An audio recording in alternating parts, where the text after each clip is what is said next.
that we're going to provide you guys in 2024.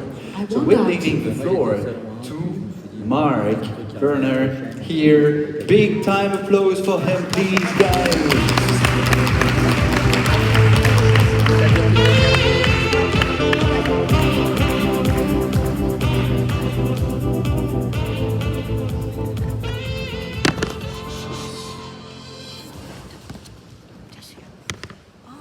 I'm so glad that you're all here. Mesdames et Messieurs, chers amis, it's so good to see each other again in person. I will give you a lot of information about emotions and how that works in the brain, specifically about the emotion of anger and what we can do about that. This will give you something to reflect afterwards. And I will make this as engaging as possible.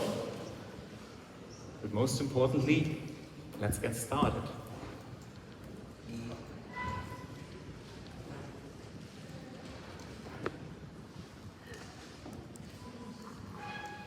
Yes, so who am I that I'm going to talk to you about emotions in the first place? My name's Mark. I'm an intensive care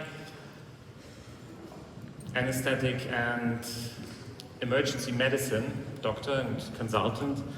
I'm a doctor from the last millennium. I do this for over 23 years now.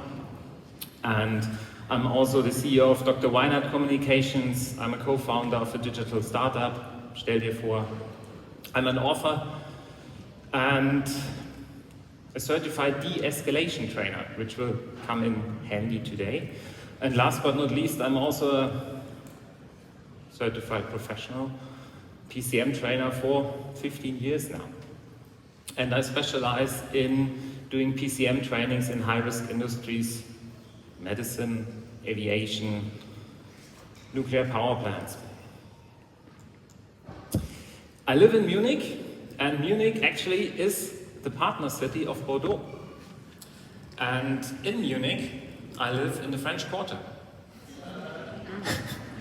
And this is an actual sign which is placed on the Place de Bordeaux, which is about 100 meters from where I live.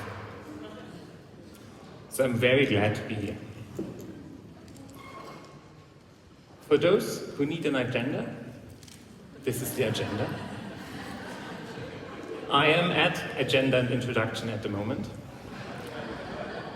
Then I will talk a little bit about anger and PCM. I know you're all professionals. I will just do a very quick recap. And then what happens in the brain when we are angry, and if this also can work with others, and what we can do about it. And then there will some takeaways, and I will also allow some questions at the end. And for those who need to hear this, I will be on time. I will be as precise as possible, and I will give you something hands-on to take away.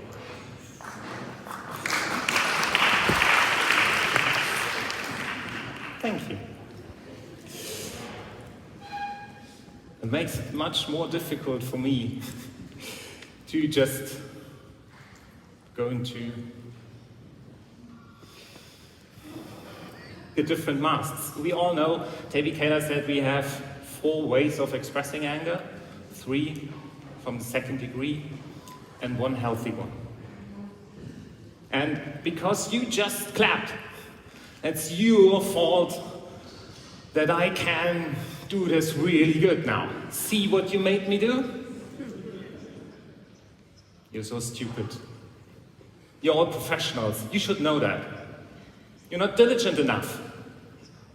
Or is it all my fault? Because I wasn't prepared enough? Because it's always what happens to me? So these are the 3 masks, which are the unhealthy ways to express anger. And we have the emotion, the healthy way to express anger. When I say I'm angry. And Toby Kaler said,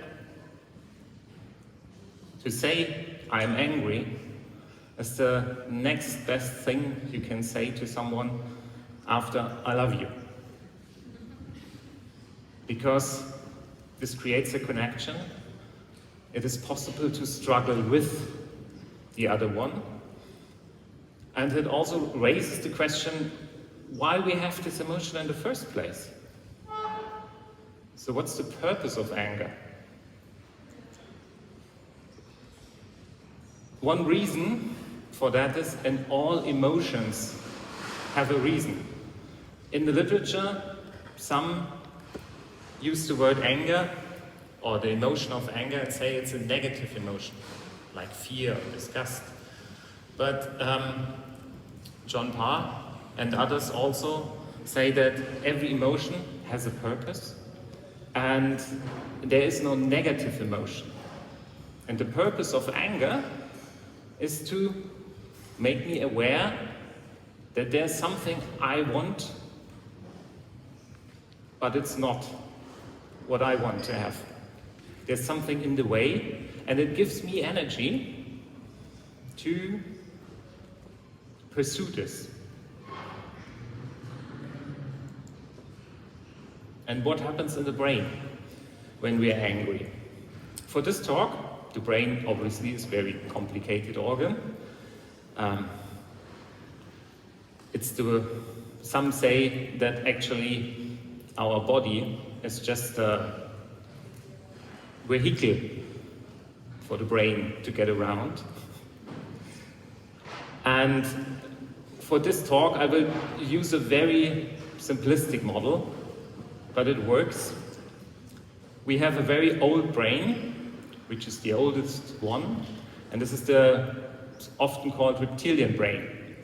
It's the brain stem and is responsible for all the important bodily functions we have no say in, like your heart rate, breathing, sweating, what I'm doing right now. And if you want to remember that, you can use your hand and think, this is my reptilian brain. And then, if you close your hand with your thumb in, that's the mammalian brain, which all mammalians have, and where the limbic system is placed. And this is where the emotions come into place. And then if you close the hand, you have the newest part of the brain, where everything happens, what is happening right now, speech, etiquette, everything, what makes us human, what makes us able to do conferences, fly to the moon. But the mammalian brain was there before. And this is where the emotion come into place. And emotions were a way to communicate and get around the world before we had speech. And limbic system is more complicated than just one part of the brain. There are different parts, and I want to highlight that on the lower part, the amygdala. And this is the part of the brain where anger and also fear originates. And the limbic system has also another purpose. It keeps you alive. And for all of you here, your limbic system was very successful until today. Because we got about 1 million or more different sensory inputs every second. We are not aware of that, but they get all filtered in the limbic system. And only what is new to us, what is important or dangerous, comes up to the neocortex and goes into our consciousness, that we can actually talk about it or remember it or being aware of it. 99% of all sense data you are getting right now, you don't realize, because it's not important for you at the moment. This is at least what the limbic system says.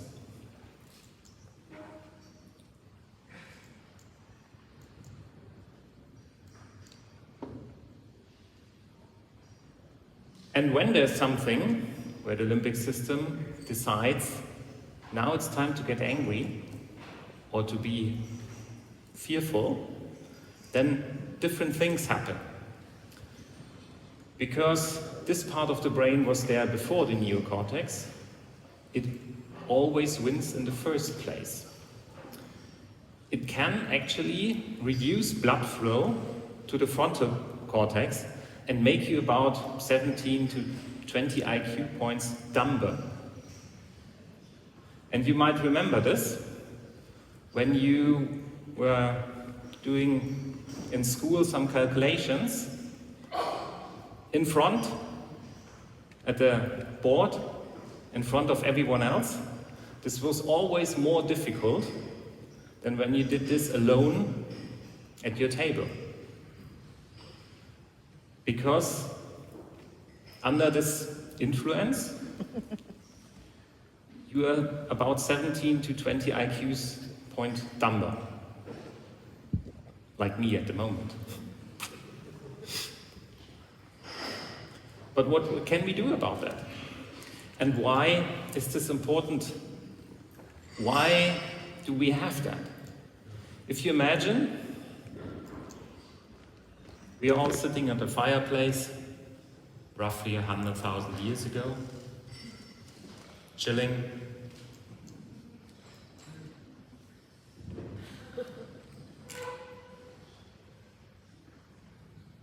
And around the corner, there comes a big animal. And the neocortex thinks, well, that's a big animal. It has stripes, it has teeth. It could be a zebra. Those of us who thought like that in the past, they're no longer part of our gene pool. They got eaten. So the reason, if we want to call this a reason behind that we are dumber when there's something, an emergency comes up, is because the limbic system says this new stuff, thinking, far too slow. If the tiger comes around the corner, there's just two things you want to do. Kick him on the head or run away. So we are impaired in our rational thinking, and also we have a strong urge to do something. You might remember this. And what was useful there, and is still useful today, because luckily for most of us, the most dangerous thing we can do is cross the street. And believe me, that's true. I'm an emergency doctor, and I've seen a lot of people crossing the street which are not here in the room today. So when we're crossing the street and we hear a loud sound from the side, we don't think, that could be a thumb bone. We jump back, because that's what we're supposed to do then. What is helpful there is not so helpful in a discussion with a spouse, a colleague, a boss, or your child. It's just actually called amygdala hijack. So the stronger the emotion is,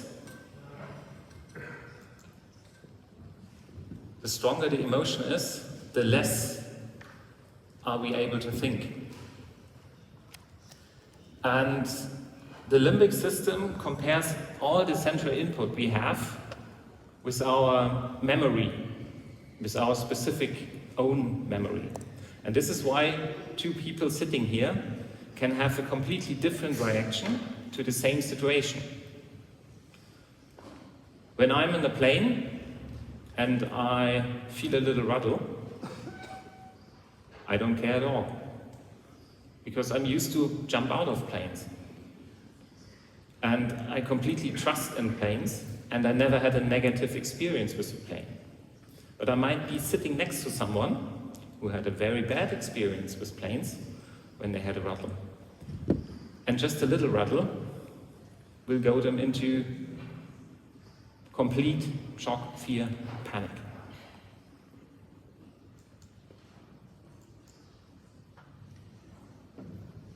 And there's actually something we can do about that.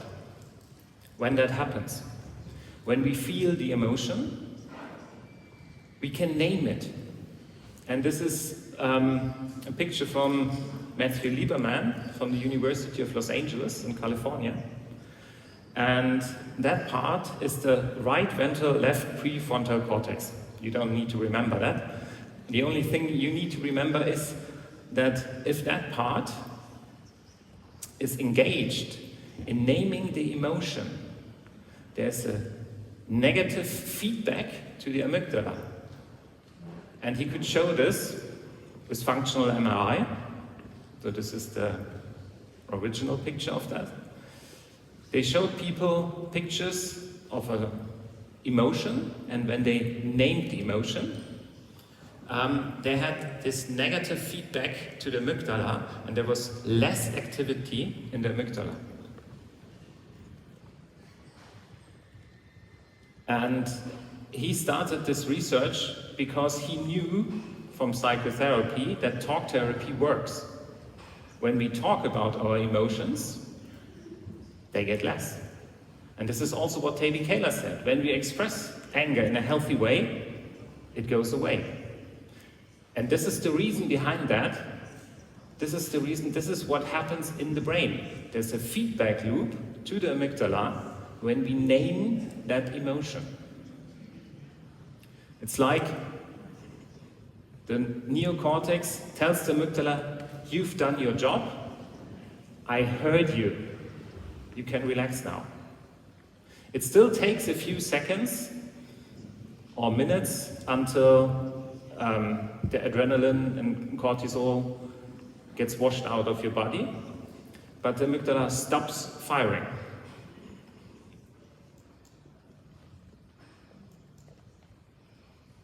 But does this work with others? There are no studies about that.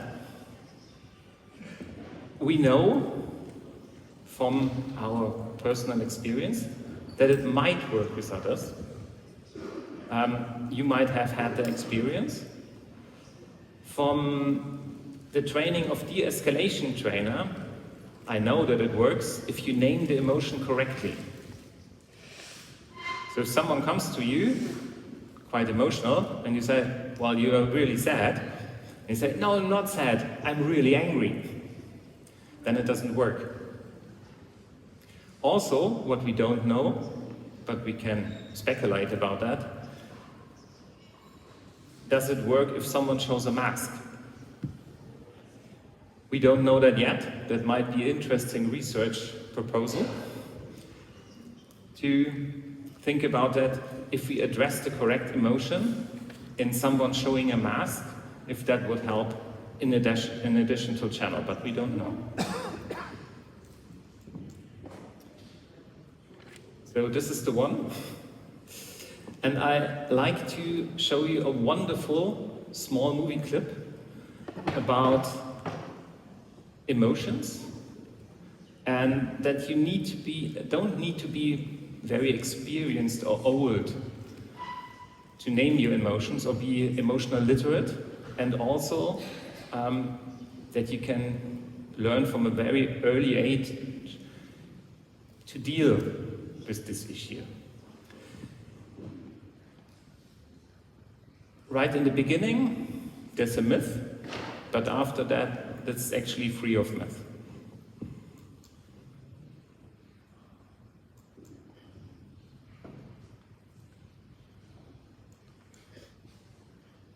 We will get there eventually. Today, you did not make a small choice. So, you hurt my feelings. So that's the I'm myth. not going outside, so that's why I didn't want to make this a small choice. You know, earlier, I couldn't go outside, so I was still a little sad. Yeah. But that was a consequence. But after I was a little sad, I was a little bit upset. More than a little. More than a little upset? Yeah. We all get upset sometimes. Yeah. We don't get what we want all the time. Mama also don't. Papa also don't. But how for babies to do that. They're still babies. They don't understand. They have to not do that. You know, earlier, baby dropped the plate and Papa got angry with her, and I told Papa to make this. I told Papa to stop breathe slow and make a small choice for Papa. And then did he do it? Yeah, but earlier I chose to be a tiny bit mad, but after a while I was okay. You were okay? Mm-hmm. Life is like that. We get upset, we get mad, we cry. That's emotions, Mama. That's emotions, I know. And then we feel better after we cry. Yep. You do, even when you're upset or angry. Always different kinds of feelings. Even though when you're scared. That's another emotion. Yeah, a different kind of emotion. No, I was wrong. Today I had all 10 different emotions. Yeah. Yeah, it is today. That's okay. But it We're means learning. You're learning also. even though when I was that mad, you still love me that so much. Of course. Always. Yeah, I love you too.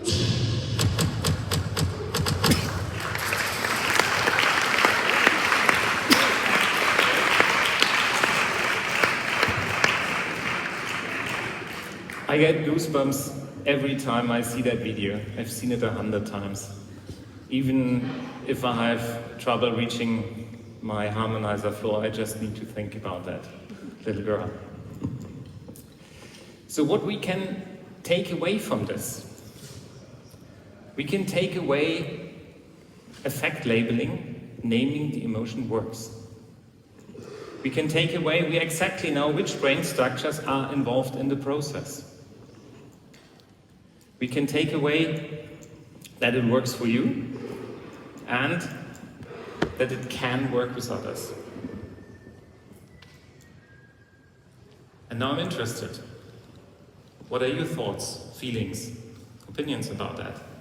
Because we're the world experts in dealing with other people with stress. What would you like to share? And tell us what worked. I guess I'm on time, and I still have time for questions.